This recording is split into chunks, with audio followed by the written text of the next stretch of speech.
Funmilayo Ransome, Kuti. How much are you aware of Funmilayo Ransome Kuti's contributions to the rights and empowerment of Nigerian women, which have directly impacted the opportunities and privileges you enjoy today? Thanks to Funmilayo Ransome Kuti's pioneering efforts, Nigerian women can now vote, attend school, own property in their name, own a business, drive a car, participate in politics, own a bank account, pursue careers and economic independence, access healthcare and family planning resources, speak out against gender-based violence and discrimination, hold public office and leadership positions, receive equal pay for equal work, live free from harmful traditional practices.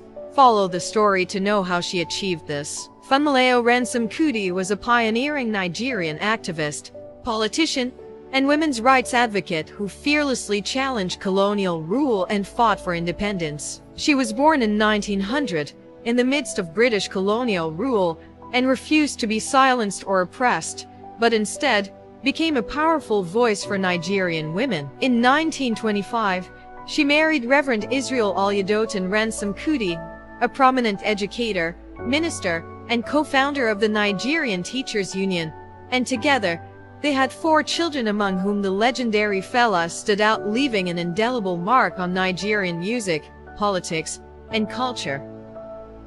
Funmilayo Ransome Kuti championed women's empowerment, fiercely challenging oppressive gender norms and tirelessly advocating for equality. With unwavering dedication, she fought for women's rights, education, and independence, defying the British monarchy and patriarchal norms that oppressed her people.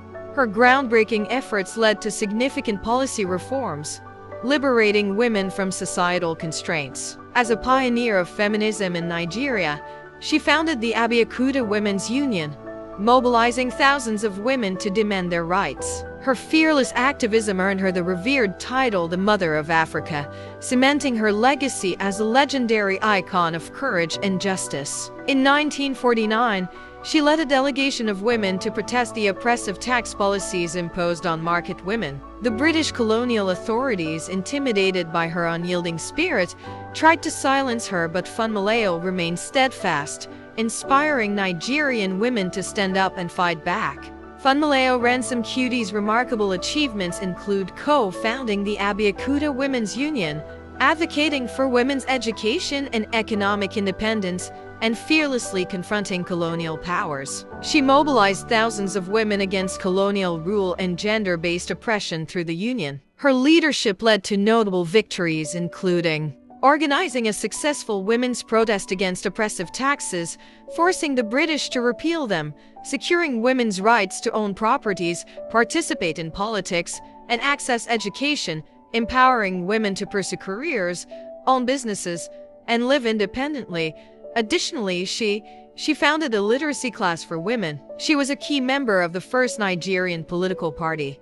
She pioneered the feminist movement in Nigeria.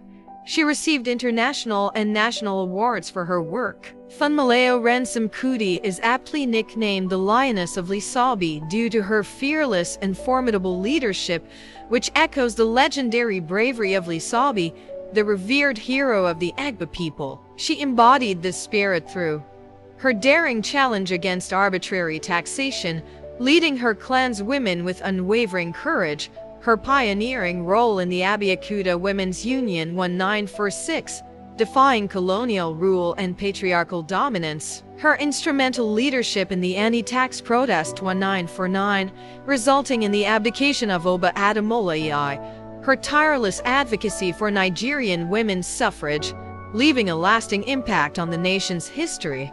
Funmilayo's policies and legacy continue to empower women to live freely, pursue education, and start businesses, cementing her place as a trailblazing icon in Nigerian history. Tragically, Funmilayo's life was brutally cut short in 1978, when she was thrown from a window by Nigerian soldiers during a raid on her son Fella's compound. Kella, a renowned musician and activist, was devastated by her loss. In a bold and symbolic protest, he delivered a coffin reportedly containing his mother's body to the Dodon barracks in Lagos, the residence of General Olusegun Obasanjo, the then head of state. This daring act asserted that his mother's corpse, rather than the military ruler, should assume the presidency of Nigeria.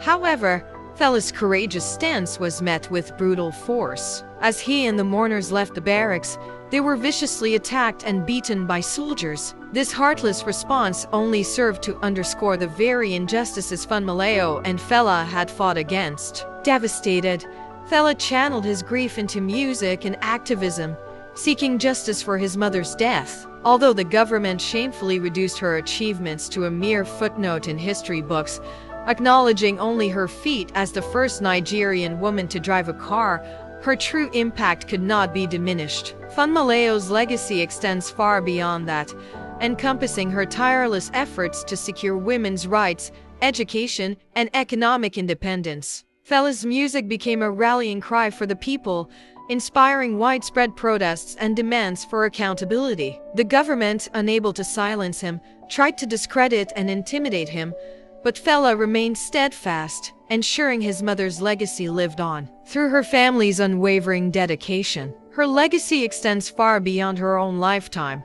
In conclusion, her story inspires audiences worldwide, reminding us that one person can make a difference in the face of oppression. Funmilayo's story serves as a beacon of hope, reminding us that even in the face of adversity, one person can ignite change and leave a lasting legacy that refuses to be silenced. Her spirit endures, a shining example of the transformative impact of courage and determination.